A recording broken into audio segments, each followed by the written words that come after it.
I never knew as a child what I wanted to become. Um, Something that has happened by itself.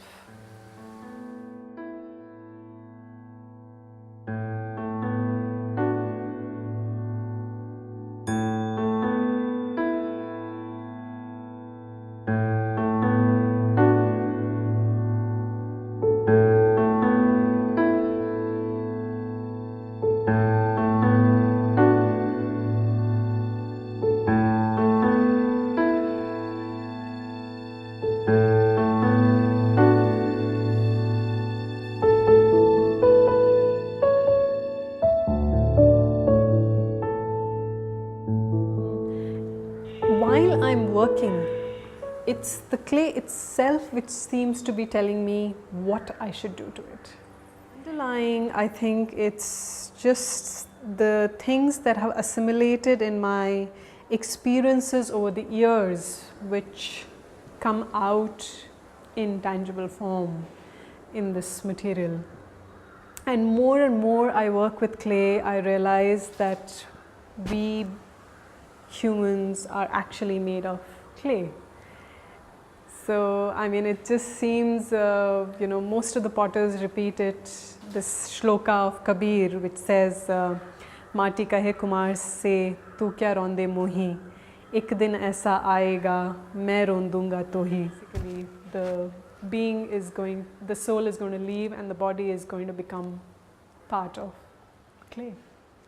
So, my dad is an engineer and he is, he has everything like facts, and my mom is a sociologist. So this kind of brought into my work the two poles in which I felt like I was being churned, and that's what I tried to express in my work. I would wedge an 8 kilogram of bun of clay, which would be approximately that size. I would put it on the wheel and center it and press it down to make nearly a 1.5 to 2 inch thick slab.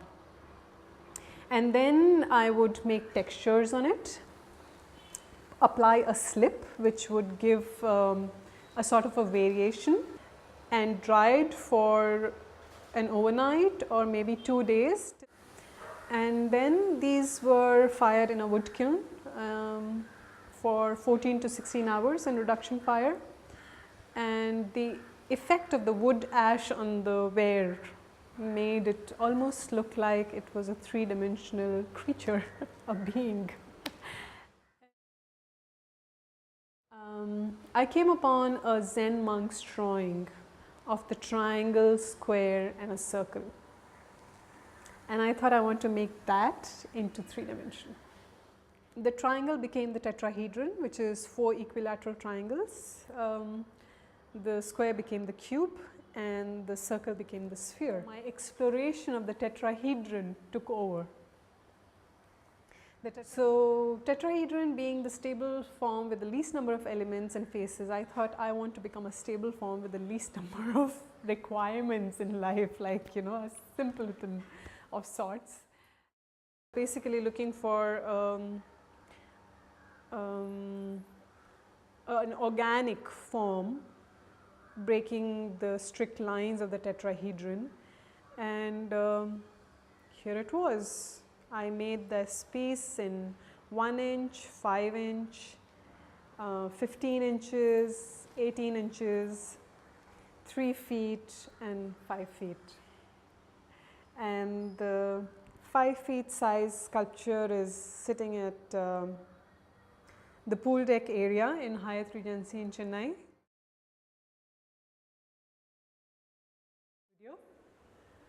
So I'm continuing to explore the structural forms along with the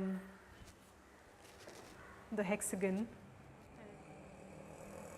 So first I wedged the clay and made a slab out of it, and then I used a thick hexagonal mold to cut those hexagons.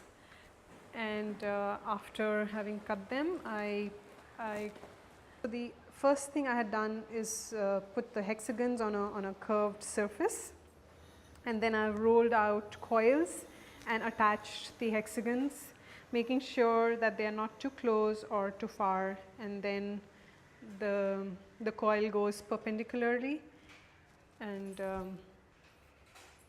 so I mean, it's just the end would be like, you know, I would do several layers and then fill in the gaps to make something like this. What are the driving forces in your art? The so-called failures. Very recently I have started learning piano, how to play the piano, because I wanted to learn how to read the Western classical music as well as use my left hand like I use my right. So that connection was what I was looking for, and but you know, that needs as much attention and concentration as clay work does. So it's not something that I do when I wish to hang out.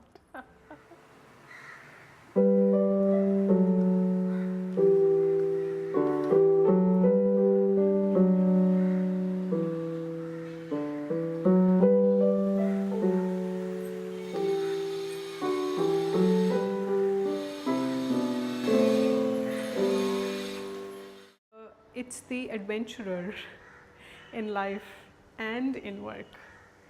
It's the challenges which are more important than success.